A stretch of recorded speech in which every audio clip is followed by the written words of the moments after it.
মিয়াজাকির এক্সপেরিয়েন্স কেমন? আমার কাছে কেমন লাগছে? মানুষজন কম ছিল, লাইক চুপচাপ।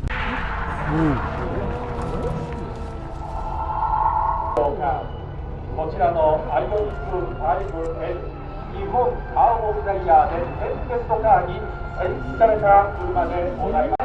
横に見える車がアイオニック5のパワーボルテージwith the power bank.